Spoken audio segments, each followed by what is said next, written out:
Hello everyone, welcome back to my channel. In this video, I will be demonstrating a complete end-to-end AWS networking and monitoring project. The goal of this project is to monitor network traffic inside a VPC and analyze accepted and rejected connections. So this helps in the troubleshooting connectivity, identifying block traffic and monitoring workloads, understanding cross VPC communication and ensuring the secure and compliant networking. So by the end of this video, you will understand how data flows inside a VPC and how AWS track it and how we can query those logs using CloudWatch. So what the service we are going to use in this project? So we are using the VPCs and EC2s, CloudWatch and VPC Peering also. And in CloudWatch we will use CloudWatch Log Insights and VPC peering connection. So in which we configure the two VPCs and their EC2 instances, VPC Flow Logs and CloudWatch Log Insights. So let's go to our VPC window. So here you can see that I have created the two VPC which is named as network 1 VPC and network 2 VPC. And if we click on the network 1 VPC, so you can see that I have uh, I have mentioned the IPv4 CIDR block is at 10.1.0.0/16. So I'm starting my creating the two VPCs, separate VPCs with the separate CIDR blocks. And if you can see my network 2 VPC, so here I had used the at 10.2.0. So we use different CIDR blocks so that each VPC has a unique IP range, and uh, this avoids the routing conflicts, prevent IP collisions, and allow valid VPC peering between the networks. So here you can see that the DNS resolution is enabled, and we have different CIDRs. Here I have used 10.1, and in VPC I used 10.2.0.0.0/16. And yeah, so now it's time to go to the EC2 instance. And here you can see that I have created my EC2 instances, in which I have used the two EC2 instances. So if we click on the EC2 instance 1 VPC, so these instances helps us to generate the traffic so we can later verify the flow logs. And for the security groups I have used the SSH for my IP and ICMP protocol. So here if you can see that I have used the T at port 22, which is SSH and ICMP protocol, so that we can later verify the flow logs. And I have used the details in the instance 1 VPC. You can see that I have enabled it with the VPC 1. So let's go to the networking, and here you can see that I have used the network 1 VPC with the EC2 instance 1 VPC, so that EC2 instance 1 is connected with the VPC 1, and instance 2 is connected with the VPC 2. Here you can see that I have clicked the EC2 VPC, and in the networking section of this instance you can see that the network to VPC is enabled, which is in the AP Southeast one. So one thing is left in the which I have to mention, that in the network 1 VPC I have created one public subnet, an internet gateway, and the network and the security group.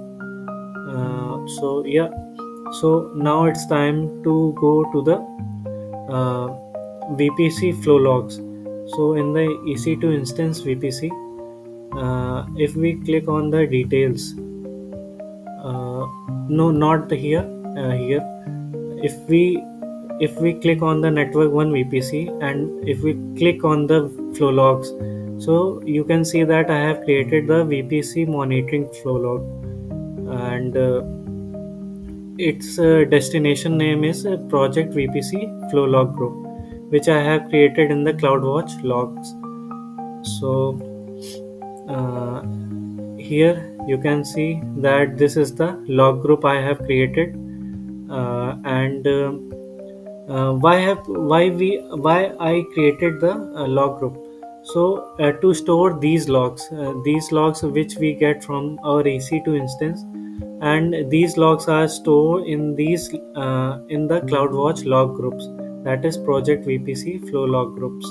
And to store these logs, I create a CloudWatch log group. All the VPC flow logs will be published here, and we will later run the structured query using CloudWatch Log Insights, so that we can easily analyze the network traffic inside the VPC. So when you create the VPC, uh, so when you create the VPC, uh, network one VPC flow log, so you are not enabled to use the IAM roles and policies, because by default flow logs do not have the permission to create the log groups. So to create the log stream or push the log events, and if we try to enable the flow logs without permission, they will simply fail in the background. That's why we create a custom IAM policy. So if I go to the IAM policy IAM dashboard, so here you can see that when I click IAM policies, and when I type the uh, VPC flow logs, so here you can see that I have created the VPC flow log policy. So if so that's why a custom IAM policy with some key permissions. If we click on the JSON, you can see that I have created this policy with the permissions that create log group, create log stream, put log events, describe the log groups, and describe the log streams. And to apply this policy, we have to configure the role also. So IAM role, so I have also created the IAM role, and if we click on the VPC, so here you can see that I have created the project VPC flow log role, and and and you can see that the policy is also attached to this role. And if you can find this in the my GitHub repo also. So yeah, so now I will go to the EC2 instance. So now let's check our VPC connectivity.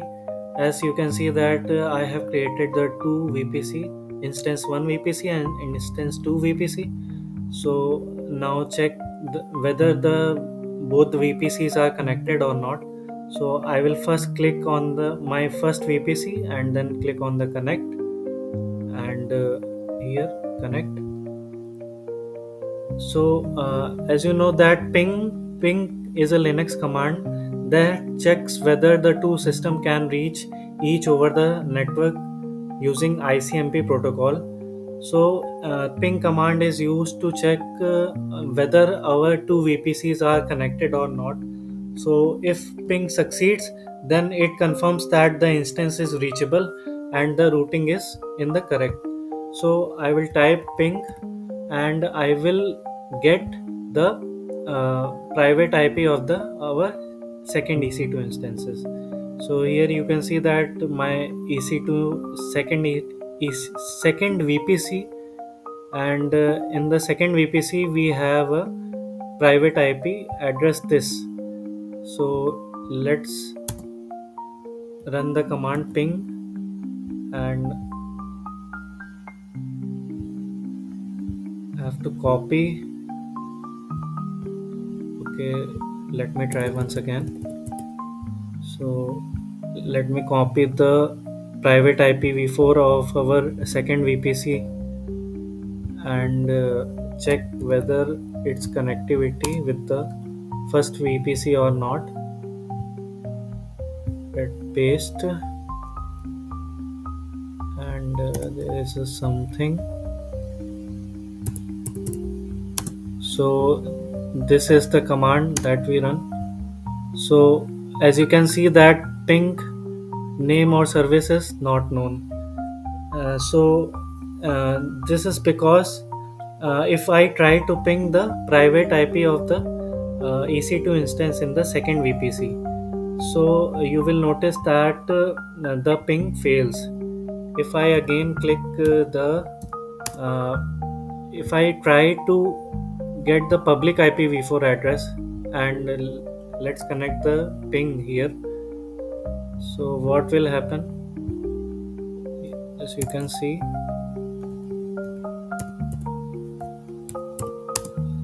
so here you can see that it is not working rightly. So if I try to ping the private IP of our second EC2 instance in the second VPC, so you will notice that the ping fails, and the reason is very simple, because both the VPCs are completely in the isolated network. So there is no route that connects the VPC1 to the VPC2. So even though I know the private IP of our second EC2 instance, uh, the route tables are not defined in there. So my instance has no path to reach that network, and since there is no VPC peering connection, so AWS drops the traffic immediately. So the ping fails not because of a security group issue, but because the two VPCs are not connected at all. So let me try to connect these both the VPCs with the VPC peering. So once we create the VPC peering connection and update the route tables on both the sides, the ping will start working as normal. So let's go to the VPC peering option and uh, connect the VPC. So this is a VPC dashboard, and we will go to the peering connection to set up our VPC peering so that our EC2 instances can connect to each other and can communicate easily. So in this dashboard you can see that this is the peering connection option, and here you can see that I have already created the VPC connection between the VPC1 and VPC2.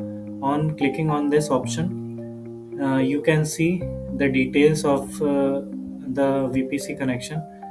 Here you can see that I have given the VPC connection from our VPC instance 1, and which is the network 1 VPC, and the acceptor region is network 2 VPC, and you can clearly see that the requested CIDR is the 10.10.0 which is our network 1 VPC, and acceptor ID is 10.2.0.0/16 which is network 2 VPC.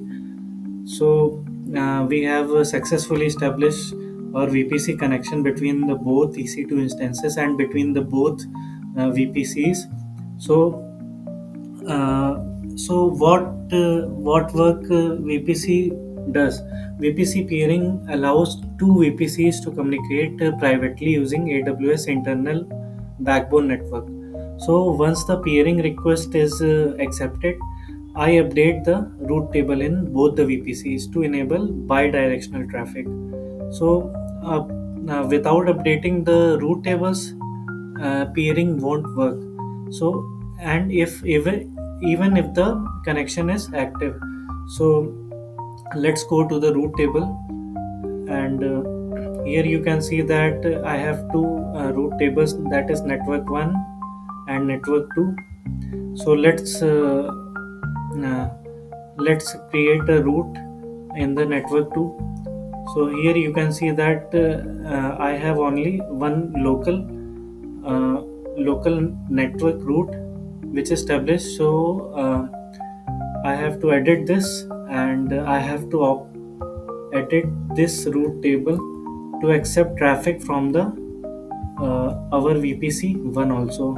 So the CIDR block of VPC one is 10.1.0.0.16/16, and here we have to enable the target from the VPC peering connection, and we have to opt this VPC peering connection.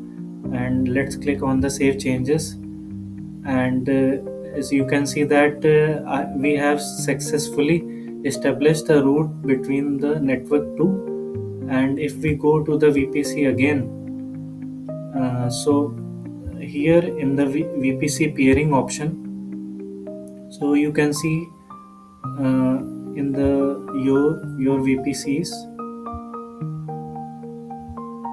let's click on the route tables.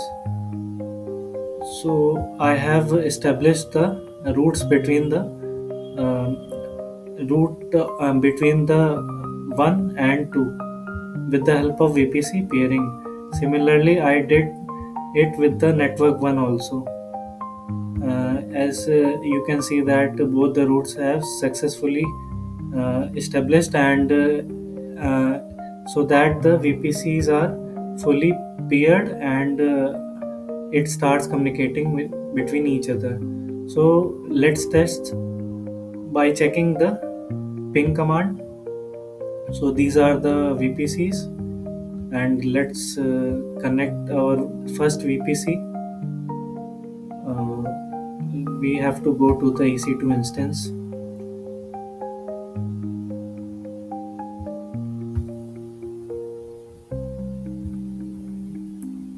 So let's try to connect our first EC2 instance, and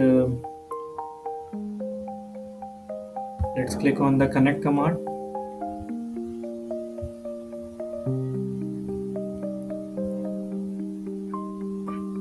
So now we have to copy the private IPv4 address of the our EC2 instance 2.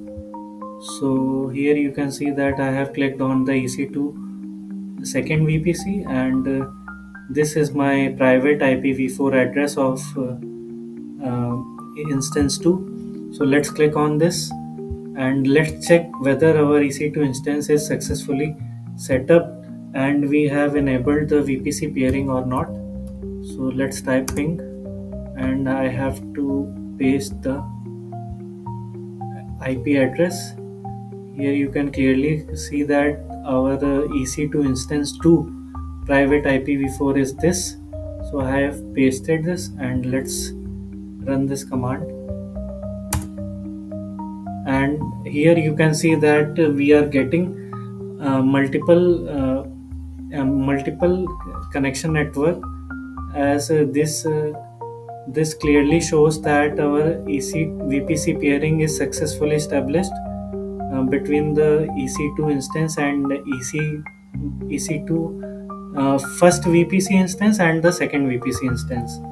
So you can see that we are getting the ping replies, and it shows that we have successfully resolved the connectivity issues with setting up the peering architecture between VPC1 and VPC2. So now go to the CloudWatch, and let's start with the another step to query the log insights. Here in the CloudWatch, I will go to show you the log groups. So the ping we are getting are stored in our log groups. So here you can see that our log group is project VPC Flow Log Group, and on clicking on this, so you can see that the log stream we are getting. So let's click on this log stream, and here you can see I have a bunch of log streams in the various timestamps. So if we click on any of the log stream, so here you can see that this ping point is rejected. So and in between we have also a accepted ping point. So this ensures that the our networks are accepted and rejected in the meantime, the where we run the ping command or not. So when we so now as this create a mess, so it's unable to filter which is rejected and which is accepted in the network.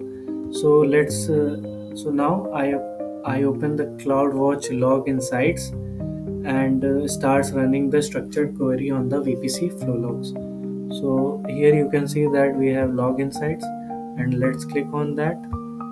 And so here you can see that we are inside the log insights, and we have a sample queries also for the, let's suppose we have for the VPC flow logs. So here you can see the return the top 10 byte transfer by the source and destination IP address. So let's apply this on our